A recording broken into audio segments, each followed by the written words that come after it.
नमस्ते दोस्तों, आज हम आपके लिए एक बहुत ही बेहतरीन मूवी एक्सप्लेन वीडियो लेकर आए हैं जिसमें दो बच्चे एक बेहद खतरनाक रेगिस्तान में फंस जाते हैं। इस रेगिस्तान में न पीने के लिए पानी है और न खाने के लिए खाना। आखिर ये बच्चे कौन हैं और यहाँ कैसे फंस गए?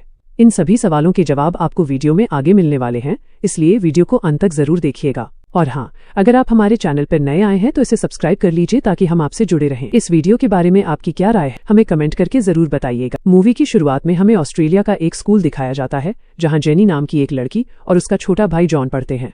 फिर उनके पिता को दिखाया जाता है जो शेयर मार्केट में एक ब्रोकर के तौर पर काम करते हैं। उनका ब्रोकरेज का काम भी ठीक से नहीं चल रहा है और सारी कंपनियां घाटे में जा रही हैं, जिसकी वजह से वो मानसिक रूप से बहुत परेशान रहते हैं। उनके निजी जीवन में बहुत परेशानियां चल रही हैं क्योंकि उनकी पत्नी से उनका तलाक हो चुका है और अब दोनों बच्चों की पूरी जिम्मेदारी उन्हीं के कंधों पर है। जेनी के पिता इतने गहरे डिप्रेशन में चले जाते हैं कि एक दिन वो अपने बच्चों को स्कूल से लेते ही सीधे एक भयानक और वीरान रेगिस्तान में ले आते हैं। वो बच्चों से झूठ बोलते हैं कि वे यहाँ पिकनिक मनाने आए हैं। जैसे ही वे रेगिस्तान के बीचों बीच पहुंचते हैं, पिता जेनी और जॉन को कार से बाहर निकलने के लिए कहते हैं।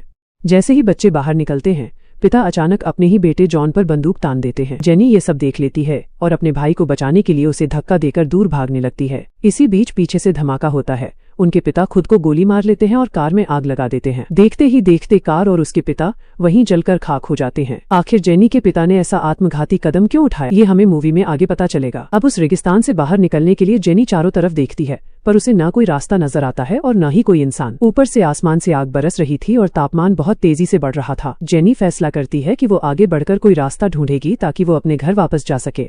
वो जलती हुई कार से खाने पीने का कुछ बचा हुआ सामान लेती है और भाई को साथ लेकर निकल पड़ती है। वो अपनी नजरें घुमाती है, पर उसे रेत के समंदर के सिवा और कुछ नहीं दिखता। तभी उसे दूर एक ऊंची पहाड़ी दिखाई देती है।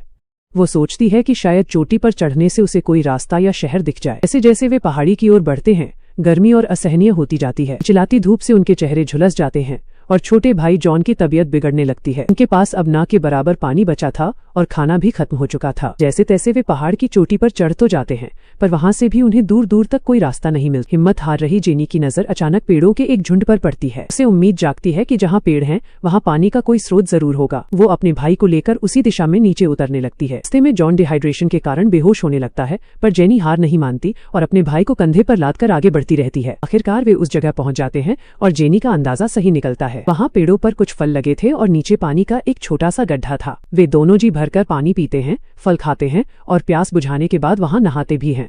ये सब करते करते शाम हो जाती है और वे रात वहीं गुजारने का फैसला करते हैं। अगली सुबह जब उनकी आंख खुलती है तो वे देखते हैं कि पानी का वो स्रोत पूरी तरह सूख चुका है। अब वे फिर से बड़ी मुसीबत में फंस चुके थे क्योंकि उनके पास आगे के सफर के लिए पानी बिल्कुल नहीं बचा था। जेनी अब हिम्मत हारने लगी थी, पर बड़ी बहन होने के नाते वो खुद को संभालती है और भाई को ढाढ़स बंधाती है कि उन्हें घर पहुंचने के लिए और आगे जाना ही होगा। भी अचानक एक चमत्कार होता है। जेनी और उसके भाई के सामने रेत के बीच से एक परछाई उभरती है। शुरू में जेनी को अपनी आंखों पर यकीन नहीं होता, पर वह आकृति उन्हीं की ओर बढ़ रही थी। पास आने पर पता चलता है कि वह एक आदिवासी युवक है।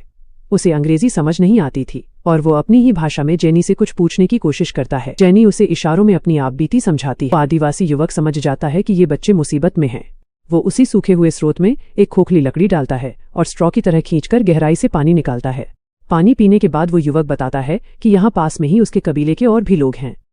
चूंकि जेनी और उसके भाई ने काफी समय से कुछ ठोस नहीं खाया था, इसलिए वे ठीक से चल नहीं पा रहे थे। वो आदिवासी इस बात को समझ जाता है और उन्हें एक सुरक्षित जगह बैठाकर शिकार पर निकल जाता है। थोड़ी देर बाद वह एक हिरण का शिकार करके लौटता है। फिर वो आग जलाता है और उस गोश्त को पकाकर उन बच्चों को खिलाता है, जिससे उनकी जान में जान आती है।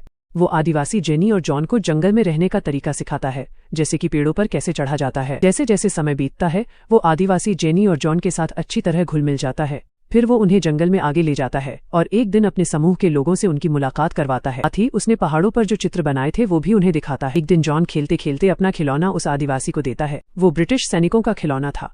आदिवासी उसे फेंक देता है, जिससे पता चलता है कि उन आदिवासियों की ब्रिटिश सैनिकों से दुश्मनी है कि उन्होंने उनके जंगलों को काट दिया। इस वजह से उन्हें खाने पीने और पानी की बहुत दिक्कत होने लगी थी। जैसे जैसे समय बीतता है, वे लोग जंगल में रहना सीख जाते हैं। अचानक एक दिन जेनी के भाई जॉन के पूरे शरीर पर भयानक छाले पड़ जाते हैं। जेनी बहुत परेशान हो जाती है। जब आदिवासियों को ये खबर लगती है तो वे एक जानवर को मारकर उसका गर्म खून जॉन के शरीर पर लगा देते हैं। इससे जल्द ही उसके स्वास्थ्य में सुधार होने लगता है। लेकिन इस घटना से जेनी डर जाती है। उसे लगता है कि आज तो भाई के छाले ठीक हो गए, पर कल अगर वो ज्यादा बीमार पड़ गया तो उसकी जान भी जा सकती है।